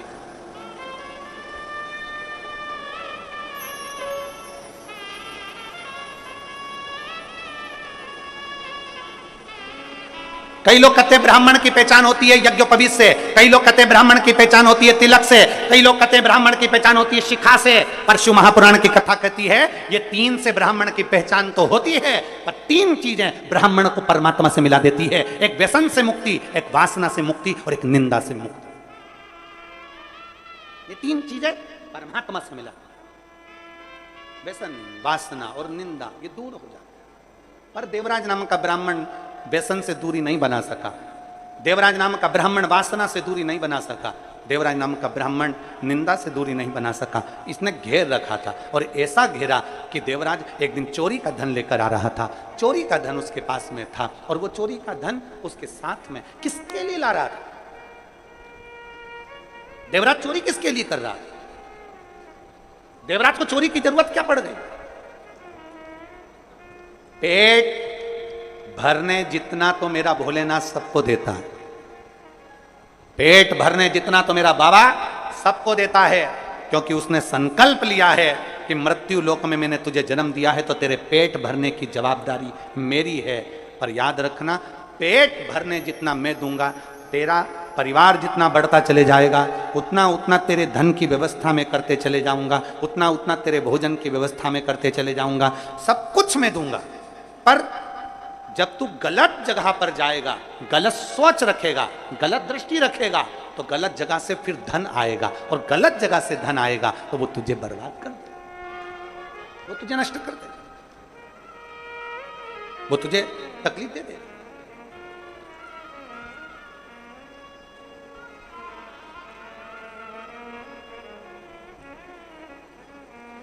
व्यक्ति नौकरी करता है, व्यक्ति धंधा करता है, उससे उसके घर का गुजारा आराम से चलता है। पर जब वो सोचने लगता है कि पड़ोसी के घर में एक गाड़ी आई है, बहुत जोरदार आई है, गाड़ी मुझे भी चाहिए, तब फिर वो एक का दो करना प्रारंभ कर देता है। पड़ोसी ने बड़ा बंगला बना लिया, महल बना लिया, मेरे परिवार वालों ने, मेरे रिश्तेदारों ने बड़ा महल, बड़ा बंगला बना लिया, अब उसको भी ज्यादा चाहिए, तो उसने फिर एक का दो करना प्रारंभ कर दिया। मतलब जब तक उसका पेट भरा रहा था, परमात्मा उसको उस लायक दे रहा था, धन ज्यादा चाहिए था तो गलत काम करना उसने प्रारंभ कर दिया। देवराज अपनी पत्नी, अपने बच्चों के साथ रहता था, भोलेनाथ उसका गुजारा करता था। जब तक अकेला था, तनख्वाह भी कम थी, काम भी कम था, पत्नी आ गई, थोड़ा काम धंधा बढ़ गया, थोड़ा बिजनेस बढ़ गया, बच्चे हो गए तो और काम धंधा बाबा ने बढ़ा दिया, संतान का सुख आया, थोड़ा और बढ़ गया और। पर देवराज जब तक तो ठीक रहा। अब देवराज एक दिन कहीं से निकल रहा था और एक सुंदर सी वेश्या ने उस देवराज को देख लिया और देवराज उस वेश्या को देखकर एक तक की निगाह में स्तब्ध हो गया। वेश्या को देखकर देवराज की स्थिरता बन गई। देख रहा, वेश्या ने देवराज को देखा, देवराज ने वेश्या को देखा, दोनों ने आपस में रहे, पत्नी पर ध्यान नहीं गया, बच्चों पर ध्यान नहीं गया। एक दिन वेश्या के मुख से निकल गया, जो रानी है और रानी के गले में जो रानी हार है वो मुझे चाहिए। अभी तक बहुत अंतर है महाराज, धर्म पत्नी में और दूसरी नारी में यही अंतर आता है। धर्म पत्नी अपने पति का चेहरा पहचान लेती है कि आज इनको कहीं ना कहीं घाटा लग गया है, इनके पास में इतना नहीं है, मेरे मोबाइल में मैं बैलेंस डलाने का नहीं बोल सकती। 50 रुपए का बैलेंस डलाने के लिए भी पत्नी अपने पति से नहीं कहती है, उसका चेहरा देख लेती है तो। और दूसरी नारी का संग जो पुरुष करता है, वो दूसरी नारी तुम्हारे चेहरे से मतलब नहीं रखती है, दूसरी नारी तुम्हारी जेब से और तुम्हारे पॉकेट से मतलब रखती है कि तुम्हारा धन कितना है। उसे मतलब नहीं तुम्हारे चेहरे से, तुमने कमाया नहीं कमाया, कहां से ला रहे हो, कैसे ला रहे हो, क्या कर रहे हो, उसे मतलब नहीं है। उसको तो धन चाहिए, उसको तो रानी हार चाहिए, उसको तो हाथ की फाटली चाहिए, उसको तो सोने की अंगूठी चाहिए, उसको तो अपने श्रृंगार की वस्तु चाहिए, उसको तो श्रृंगार का वस्त्र, श्रृंगार के आभूषण सब चाहिए। वो पराई नारी पर पुरुष से प्राप्त करना चाहती। वेश्या को देवराज से मतलब नहीं था, वेश्या को मतलब था उसके धन से। रानी जो गले में हार पहनती है, रानी हार, वो मुझे चाहिए। रानी जो गले में हार पहनती है वो मुझे दीजिए। देवराज ने कहा, मन में देवराज ने सोचा मेरी पत्नी ने कभी मुझसे हार नहीं मांगा, मेरी पत्नी ने कभी मुझसे कोई सामान नहीं मांगा, पर ये वेश्या आए दिन कुछ ना कुछ मांगती, फिर भी उसके आकर्षण में इतना आसक्त था, उसके आकर्षण में, उसके स्वरूप में इतना इतना इतना फंस चुका था कि निकल नहीं पा रहा। वेश्या ने कह दिया, कल तक मुझे रानी के गले का हार चाहिए, कल तक चाहिए। ठीक है, गया, रानी के गले का हार चुराकर चोरी का सामान लेकर भाग रहा था। पीछे दूत लग गए, शरीर में कष्ट हो गया, बहुत तपन होने लगी, बुखार सा आ गया, आगे बढ़ नहीं पा रहा था, ठंड बहुत लग रही थी, करूं क्या। तभी उसने विचार करा, कहीं जाके छुप जाता हूं। उसको मालूम नहीं था शिव जी के एक शिवालय में, शंकर का मंदिर नहीं होता, शंकर का शिवालय होता है। मंदिर में भगवान स्थिर होकर बैठते हैं। राम जी का मंदिर, भगवान कृष्ण का मंदिर, भगवान दत्त का मंदिर, देवी जी का मंदिर, देवता जी का मंदिर, इसका मंदिर, उसका मंदिर हो सकता है, पर शंकर का मंदिर नहीं होता। शंकर का जो मंदिर होता है उसको शिवालय कहते हैं। शिवालय का मतलब होता है कि जब हम एक लोटा जल चढ़ाने के लिए शंकर के मंदिर में जाते हैं तो शिव हम में लय हो जाता है और हम शिव में लय हो जाते हैं, वो शिवालय कहलाता है। शंकर हमारे भीतर, हम शंकर के भीतर। मंदिर में भगवान स्थिर होता है, शिवालय में भगवान स्थिर नहीं होता।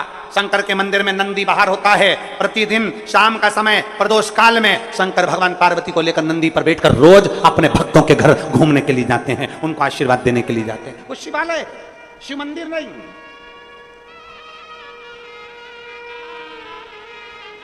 जो लोग कहते हैं कहां जा रहे हो, शंकर के मंदिर जा रहे हैं, नहीं नहीं नहीं, आपको कहना चाहिए शिवालय जा रहे हैं। शिवालय मतलब मैं शंकर को निमंत्रण देने जा रही हूं, मैं शिव से कहने के लिए जा रही हूं कि मैं दुखी हूं, मैं कष्ट में हूं, बहुत तकलीफ है मेरी जिंदगी में, पर मेरे बाबा मुझे तुझ पर भरोसा है, मुझे तुझ पर भरोसा है। जब कोई नहीं आएगा तब मेरा महादेव आएगा। एक पत्र गजानन, देवांगन, जामुल, भिलाई छत्तीसगढ़ के हैं। कहीं बैठे हो तो हाथ हिला सकते हैं, अगर कहीं बैठे हो तो हाथ हिला सकते हैं। गजानन, देवांगन, जामुल, भिलाई छत्तीसगढ़। मेरा मोबाइल नंबर ये है, आ जाओ, एक बेलपत्र ले जाना, आ जाइए। गजानन, देवांगन, जामुल, भिलाई छत्तीसगढ़, मेरा मोबाइल नंबर ये है। मैं गुरुजी प्रणाम करता हूं। शिव जी की दया का थोड़ा सा वर्णन कर रहा हूं। बहुत तकलीफ की जिंदगी चल रही थी, थोड़ा सा पैसा था वो भी खत्म हो गया था। मेरे घर में तीज त्योहार का समय था, मेरी दीदी लोग आए थे, हमारे घर में खाने के लिए भी कुछ नहीं था।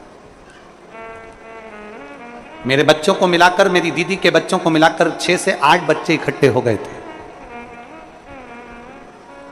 तभी मेरे पास कुछ भी नहीं था, तो मैंने कुछ बिस्कुट के पैकेट अलमारी में रख दिए थे कि मेरी जीजी के बच्चों को दे दूंगे।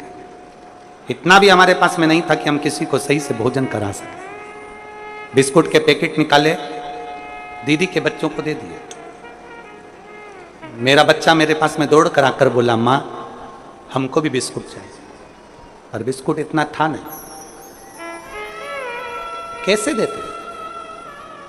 अब कोई मेहमान आता है ना गुरुजी, तो उसका तो आदर करना पड़ता है, भले अपन भूखे रह जाओ, अपने तन पर भले वस्त्र ना हो, पर कोई आए ना तो उसको वस्त्र भी देना पड़ता है, उसको भोजन भी कराना पड़ता है। चावल सांभर तो हम खिला दिए, बिस्कुट का पैकेट था वो हमने जीजी के बच्चों को भी दे दिया। हमारे बच्चे हमारे पास रोते हुए आकर कहते, माँ हमको भी बिस्कुट दे। हमारे पास खरीदने के लिए पैसा नहीं था, पैसा नहीं खरीदने के। मेरी दीदी ने मेरा मुख देखा और देखते सी बिस्कुट का पूड़ा अपने बच्चे से लेकर मेरे बच्चे को दे दिया। और जाते जाते मेरी दीदी ने रसोई घर में से एक लोटा उठाकर भर कर पानी का मुझसे कहा, बस अब तू शंकर के मंदिर जाना और एक लोटा जल चढ़ाती रहना। 4 महीने बाद मैं आऊंगी, फिर मुझे बताना कि वो तू लोटा भर के जल शिव जी को चढ़ाती है तो तेरी अलमारी बिस्कुट से भराई कि नहीं भराई, तेरी अलमारी बाबा ने भरी कि नहीं, तो मुझे बताना। तो मुझसे कहना भरी कि नहीं भरी। मैं बाबा को धन्यवाद देने के लिए आई हूं गुरुदेव। जिस दिन से मैंने देव आदिदेव महादेव को एक लोटा जल चढ़ाना प्रारंभ करा है, मेरे बाबा ने, मेरी औकात नहीं थी, मेरे को 2 प्लाट खरीदवा दिए। मेरे बाबा ने मेरा स्वयं का इतना काम कर दिया कि आज मुझे बाबा ने लखपति बनाकर छोड़ा है। ये शिव के एक लोटे जल का प्रमाण है। जिसके घर में बच्चों को बिस्कुट देने का भी बिस्कुट का पुड़ा ना हो, कोई लेट बनता है, कोई जल्दी ही बनता है, शंकर को जल चढ़ाने वाला एक दिन सेठ जरूर बनता है। थोड़ा लेट हो सकता है, थोड़ी तकलीफ आ सकती है, थोड़ी जिंदगी में आते हैं दुख पड़ाव ऐसे रहते हैं, जीवन में दुख तकलीफें चलती रहती है, जीवन में कष्ट आता रहता है, जीवन में दुख तकलीफें आती रहती है। जिसके पास में एक बिस्कुट का कूड़ा भी ना हो अपने बच्चों को देने के लिए, जो संघर्ष की जिंदगी जी रहा हो, अगर वो एक लोटा थाम ले अपने हाथ में और शिवालय तक जाए, शिवालय तक शिव में लय होने के लिए, शंकर को पाने के लिए,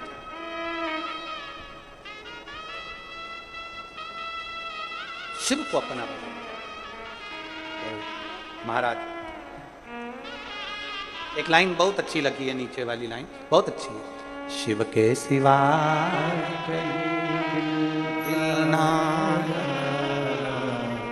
शिव के सिवा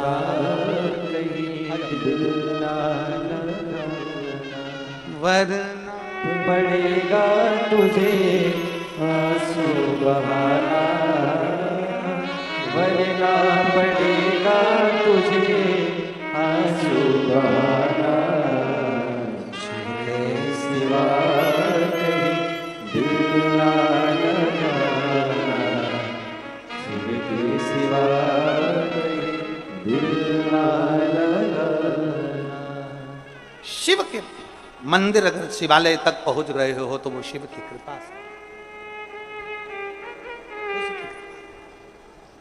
और रिश्ता तेरा मेरा सबसे प्यारा, रिश्ता तेरा मेरा सबसे प्यारा, तू मेरा बाबा मैं हूँ तेरा लाला, मैं हूँ तेरा लाला, तू मेरा बाबा मैं हूँ तेरा लाला, मैं हूँ तेरा लाला। एक संबंध भगवान से जोड़ लो। ये मत सोचो कि मंदिर जा रहे हैं, मंदिर में मूर्ति स्थिर होती है, मंदिर में भगवान स्थिर होता है, और शिवालय में भगवान स्थिर नहीं होता। शिवालय में तुमने जल चढ़ाया, तुम्हारा तांबे का लोटा, तुम्हारा हाथ शंकर के शिवलिंग के पास आया, शंकर ने वो हाथ पकड़ लिया और एक ना एक दिन तेरे दरवाजे पर पहुंचकर तेरा भंडार भर ही दिया। वो शिव है, शिव है। उसको पहचान जिस जाने जाए, जो जाने।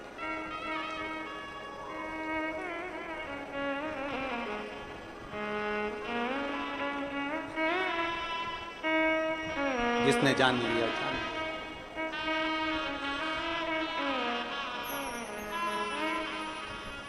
नमामि शमीशा निर्वाण रूपम विभुं व्यापकं ब्रह्मवेद स्वरूपम। भगवान शिव को जो पहचान गया वो पहचान, जो जान गया वो जान गया, जिसने देख लिया। शिव को जो जाना है उसने सब कुछ पा लिया। देवराज चोरी का धन लेकर शंकर के मंदिर में पहुंच गया, और चोरी का धन लेकर देवराज जैसे शंकर के मंदिर में गए, बहुत तपन हो रही थी, बहुत कष्ट हो रहा था, बहुत बहुत तपन।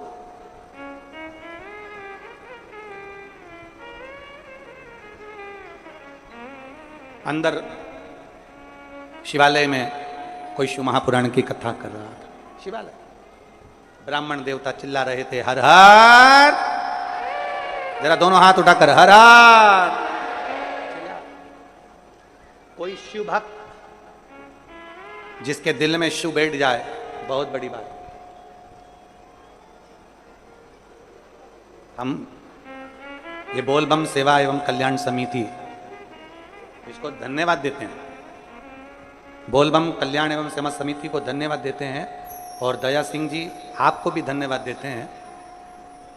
एक सच्चे शिव भक्त का यही लक्षण होता है कि सावन महीने में इतने करोड़ों लाखों शिव भक्तों को शिव कथा सुनता है। और दया सिंह जी, ये आपकी भी पुण्याई नहीं है, सही मायने में तो बताएं, ये आपके माता पिता की कोई पुण्याई होगी जो भरी होगी, जिसके कारण ये शिव महापुराण की कथा में। आपकी भी पुण्याई नहीं, आपके माता पिता की पुण्याई है, और ये माता पिता के संस्कार हैं, ये माता पिता की पुण्याई है। वो कहते हैं छोटी सी गुल्लक में पैसा डाले जाओ, गुल्लक भरा जाए, फोड़ा जाता है तो गिफ्ट आता है। आपके दादा परदादा माता पिता और आप, आपके परिवार और आपके मित्र दोस्त, आपकी पूरा ग्रुप और आपकी बम बोल समिति के पूरे ग्रुप का, उनके माता पिता का कोई पुण्य एक गुल्लक में इकट्ठा हुआ होगा, जो सावन की पहली शिव महापुराण की कथा ये भिलाई में हो रही है। ये पुण्य है। आप बोल बम का नारा है, ये पुण्य आई है, ये सामने आई है, ये पुण्य आई। और आप सब भी पुण्य वाले, जितने भिलाई के रहवासी हैं, जितने भिलाई में रहने वाले भक्त हैं, जो शंकर की कथा में पंडाल में बैठकर कथा सुनने के लिए जा रहे हो, बरसते पानी में छाता लगा लगा के, मैं कहूंगा आस्था चैनल वालों से जरा दिखाओ, आसपास में कहीं जगह नहीं, और लोग कथा के पहले दिन छाता लगा लगा कर बरसते पानी में शिव महापुराण की कथा लाखों की संख्या में लोग श्रवण कर रहे हैं। ये शिव भक्ति, इसको शिव भक्ति कहते हैं, इसको शंकर का समर्पण कहते हैं। ऐसे बरसते पानी में किसी के शादी हो तो कोई ना जाए, माता पूजन में भी कोई मंडप में नहीं जाए, कोई बारात में नहीं जाए, और ऐसे बरसते पानी में लोग छाता लगा लगा कर खड़े शंकर की अविरल भक्ति को धारण करना है, शिव को प्राप्त करना है, शंकर को प्राप्त करना है, शिव को मिलना, शिव और कुछ नहीं। वो एक लाइन आती है ना, बड़ी सुंदर लाइन है, तुझसे मिलने के लिए तेरी कसम एक मुलाकात।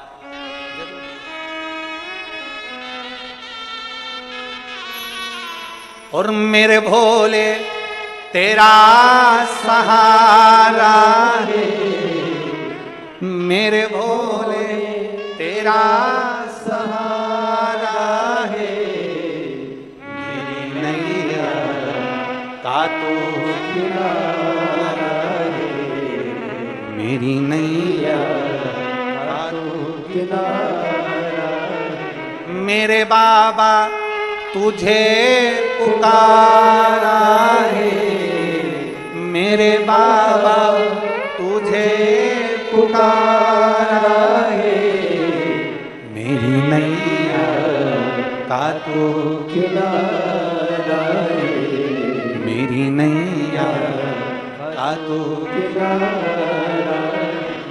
शिव को पाने के लिए जाना पुण्याई है आपकी। ये जितने लोग कथा सुन रहे हैं इनकी पुण्याई है, कथा करवा रहे हैं उनकी पुण्याई है, टीवी के सामने बैठकर आस्था चैनल पर कथा सुन रहे हैं आपकी पुण्याई है, मोबाइल को चालू कर कर दुकान पर बैठकर कथा सुन रहे हैं आपकी पुण्याई, ये आपकी पुण्याई।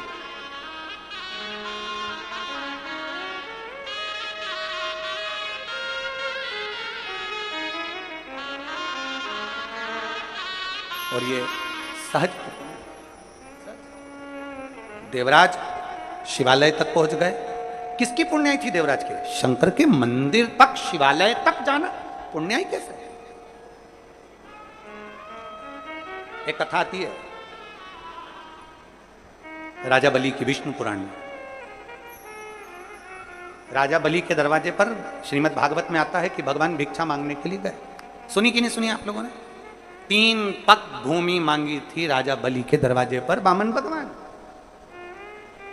राजा बलि कौन था? कौन? पूर्व समय का एक जुआरी, जुआ खेलने वाला, जुआ खेलने वाला जुआरी। अपने जुए में हारता गया, हारता गया, हारता गया। दोस्त बैठे थे जुआ खेलने के लिए, उन्होंने कहा क्या लगाएगा, तेरे पास लगाने के लिए कुछ नहीं है। जुआरी कहता मैं अब भी आया। जुआरी गया, एक महाराज जी छाता, कमंडल, पादुका, आसन सब लेकर बैठे थे। वो स्नान करने गए, जुआरी इनका सारा सामान चोरी करके भाग गए। जुआरी सामान लेकर गया, जुए में उसने छाता, कमंडल, पादुका, आसन सब लगा दिया। चोरों ने विचार करा, जुआरियों ने विचार करा कि हमेशा हारता है, आज भी हारेगा। सबने अपनी अपनी दौलत पूरी लगा दी और मालूम पड़ा आज वो जुआरी जो हारता था वो जीत गया, जीत गया, करोड़पति बन गया। अंबर धन दौलत बहुत हो गई। और जब धन बढ़ता है तो 3 मित्र बढ़ते हैं, धन बढ़ता है तो 3 दोस्त बढ़ते हैं। पहला ताली, धन बढ़ने से ही प्रशंसा करने वाले बढ़ जाते हैं। बहुत बढ़िया भैया, लगे रहो भैया, क्या बात भैया, प्रशंसा करने वाले बढ़ जाते हैं। दूसरे नंबर पर थाली, धन बढ़ते से ही खाने वाले बढ़ जाते हैं, होटल में ले जाने वाले बढ़ जाते हैं। चलो आज पार्टी मनाएंगे, चलो उस होटल में चलते हैं, बड़ा एंजॉय करेंगे, पार्टी मनाएंगे। धन बढ़ते से ही थाली मित्र बढ़ गए, ताली मित्र बढ़ गए, और धन बढ़ते से ही प्याली मित्र बढ़ गए। मैं खाने में पीने वाले भी बढ़ जाते हैं जैसे ही धन बढ़ता है। 3 मित्र बढ़ गए। वो जुआरी के 3 मित्र बढ़ गए, सारा बर्बाद करने वाले बढ़ गए। एक वेश्या का संग आ गया। वेश्या ने कहा सुनो, मेरे बालों में लगाने के लिए गजरा लेकर आना कल आओ, और खाने का पान लेकर आना। जुआरी नशे में धुत होकर गजरा और पान लेकर चला। ठोकर खाकर जमीन पर गिर गया तो गजरा और पान भी जमीन पर गिर गया। उसको होश आया, मुझे वेश्या के यहाँ जाना था। गजरा तो मिट्टी में हो गया, पान मिट्टी में हो गया। सामने शिवालय था, एक ओटले पर शंकर जी बैठे हुए थे, शिवलिंग रखा हुआ था। इसको गुस्सा आ गया, ये शंकर भगवान ने नजर लगा दी मेरे पान पर और गजरे पर, इसकी नीयत लग गई। इसने गजरा और पान उठाया, मिट्टी का धूल में सना हुआ शंकर के मंदिर में ले जाकर फेंक दिया। शिव के मंदिर में ले जाकर डाल दिया, ले तू खा ले। और नशे में धुत था, चले गया। 4 दिन के बाद कहीं नशे में डूब कर पानी में मर गया, ऊपर गया। धर्मराज ने कहा इसके पाप पुण्य देखो कितने। चित्रगुप्त महाराज ने कहा इसने सारे पाप करे हैं, बस एक पुण्य करा है, शंकर जी के मंदिर में गजरा और पान दिया था। एक पुण्य करा है, शंकर जी के मंदिर में गजरा और पान दिया था। इतने में धर्मराज बोले ये पुण्य नहीं करा, नशे में था। बेस्या गजरा नहीं लेती मिट्टी का, बेस्या पान नहीं लेती मिट्टी का, इसलिए शंकर जी के ऊपर फेंक दिया था। चित्रगुप्त महाराज ने कहा भले फेंका, नशे में भी शंकर तो याद था, नशे में भी शिव तो याद था। फेंकने को नल्ली में गटर में फेंक देता, पर शंकर के ऊपर फेंका, शंकर तो याद था। कई लोग कहते हैं यहां का जल मत चढ़ाओ वो गंदा है, वहां का जल मत चढ़ाओ वो गंदा है। शिव महापुराण की कथा कथी है, शंकर के करीब में जाने पर धतूरा भी कीमत वाला बन जाता है। शंकर के करीब में जाने पर तो राख शमशान की भी, भस्म भी करोड़ों में बिक जाती है। शंकर के करीब में जाने पर तो एक मिट्टी भी सोना बन जाती है, तो शंकर के करीब में जाने से जल भी गंगा जल बन जाता है, जल भी गंगा जल बन जाता है। शिव के करीब में जब जाता है तो, शंकर के करीब में जाता है तो गंगा जल बन जाता है। शिव के करीब में गया। गंगा जी में बहुत सारी फैक्ट्रियों का पानी जाता है, बहुत सारा गंदा पानी भी गंगा में जाता है, पर गंगा जल बन जाता है। यमुना जी में दिल्ली की फैक्ट्रियों का पानी जाता है, आगरा की फैक्ट्रियों का पानी जाता है, गंदा पानी जाता है, तो भी वो यमुना का जल बन जाता है। छिपरा जी में ढेरों पानी जाता है, पर वो छिपरा का जल बन जाता है। सरयू में, कावेरी में, गोदावरी में, गंगोत्री में, नर्मदा में ढेरों जल जाता है, वो जल बन जाता है। उसी तरह जल हमेशा पवित्र रहता है, उसकी पवित्रता कभी समाप्त नहीं होती, उसमें चाहे कितना भी ले लिया जल जल होता। बोल बम का नारा है, बाबा एक सब। बुद्धि में कीचड़ भर गया, तुम्हारे बुद्धि में भरा। कह दिया चित्रगुप्त महाराज ने, नहीं, इसको नशे में भी शिव याद है, इसको नशे में भी शंकर याद है, इसको नशे में भी शिव दिख रहा, नशे में शिव। एक बहन ने पत्र लिखा है, उस पत्र में बहन ने लिखा हमारे पास में गंगा जल नहीं है, हमारे पास में पवित्र नदी नहीं है, हमारे पास में कोई बड़ा कुंड बावड़ी नहीं है, हम जल कहाँ का चढ़ाएं अपने देवालय शिवालय में। मेरी उस बेटी से निवेदन है, तुम्हें कहीं जाने की जरूरत नहीं है, तुम्हारे गांव में, तुम्हारे नगर में, तुम्हारे शहर में जो नदी हो, जो बावड़ी हो, जो तालाब हो, जो कुंड हो, उसी का जल ले जाकर चढ़ा देना, मेरा महादेव गंगा जल के बराबर स्वीकार करेगा। मेरा शंभू उसको गंगा जल के बराबर स्वीकार करेगा। तुम्हारे पास में जो हो, तुम्हारे नजदीक में जो हो, तुम्हारे करीब में जो हो, उसका जल लेकर जाओ। तुम्हारे पास में जो, तुम्हारे करीब में जो है उसका जल। देवराज शिव के मंदिर कोई पुण्याई थी, एक गजरा और बीड़ा गया, उस पुण्याई के बल पर देवाधिदेव महादेव की कथा कहती है कि धर्मराज ने कह दिया, चित्रगुप्त महाराज जितने कदम चलकर ये शंकर जी के मंदिर तक पहुंचा है उतने समय के लिए इसको इंद्र का राज्य दे दो। और इंद्र का राज्य उस जुआरी को मिल गया था जिसने सब दान कर दिया था। तब भगवान विष्णु ने कह दिया था, रे जुआरी तूने इतना दान करा, मेरा मन करता है तू पृथ्वी पर राजा बलि बनेगा और मैं तेरे दरवाजे पर भिक्षा मांगने के लिए आऊंगा। भिक्षा मांगने के लिए नारायण भिक्षा मांगने के लिए पहुंचे हैं उसके दरवाजे पर। जिसने केवल गजरा और बीड़ा मिट्टी में सना हुआ, बेकार बेकार मिट्टी में सना हुआ वो दे दिया। कई लोग कहते गुरुजी हम शंकर जी पे से चढ़ी हुई बेलपत्र चढ़ाते हैं, वापिस शंकर जी को वो गंदी हो जाती होगी, वो उसमें मिट्टी लग जाती होगी, वो चढ़ी चढ़ाई है, भगवान स्वीकार नहीं करेंगे। शिव महापुराण की कथा कहती है मंदिर शंकर जी का है, शंकर पर चढ़ा हुआ फूल भी शंकर को उठाकर चढ़ा दिया, शंकर को चढ़ी हुई बेलपत्र भी शंकर को चढ़ा दी, शिव जी के चढ़े हुए पुष्प से ही श्रृंगार कर दिया तो भी शंकर स्वीकार करते हैं। वो ये समझते हैं कि तू लेकर आया तो भी शिव स्वीकार करते। अपनी बुद्धि में ही बिठा लीजिए कि हमारा नगर, हमारा गांव, हमारा शहर, हमारी बावड़ी, हमारे गांव में जो नदी, हमारे शहर में जो नदी है, हमारे गांव में जो कुंड है, हमारे नगर में जो बावड़ी तालाब है, वो भगवान शंकर के लिए श्रेष्ठ है, शिव के लिए श्रेष्ठ। कितनी गंदगी हमारे अंदर भरी होती है, तुम्हारे अंदर मलमूत्र कितना भरा हुआ है, गंदगी कितनी भरी हुई है, तो भी हमारा शंकर हमें स्वीकार करता है कि नहीं करता? बोलो तो जम के। इतना गंदगी भरी हुई है, दिन भर निंदा, दिन भर चुगली, दिन भर अपशब्द, दिन भर गाली, दिन भर आड़ा टेढ़ा, दिन भर इन नैनों से गलत देखना, इन कानों से गलत सुनना, गलत बोलना। हम दिन भर इतना गंदा कार्य करते तो भी तो शंकर के मंदिर में जल चढ़ाने जाते हैं, तो भी हम हनुमान जी के मंदिर में 2 अगरबत्ती लगाने जाते हैं, तो भी हम राम जी के मंदिर में पूजन करने जाते हैं, तो भी हम कृष्ण के मंदिर में जाते हैं। भगवान हमारे अंदर इतनी गंदगी भरी है स्वीकार करता है? तो जरा विचार करिए, वो शिव है, शांताकारम भुजंग सहज, कर्पूर गौरम करुणावतारम, सहज सरल है शिव को। देवराज की माता पूर्व समय से ही शिव की उपासना करती थी और उन्हीं की उपासना का फल मिला कि देवराज शंकर के मंदिर में चला गया। 2 क्षण की शिव पुराण उसके कानों में पड़ गई, 2 क्षण की शिव।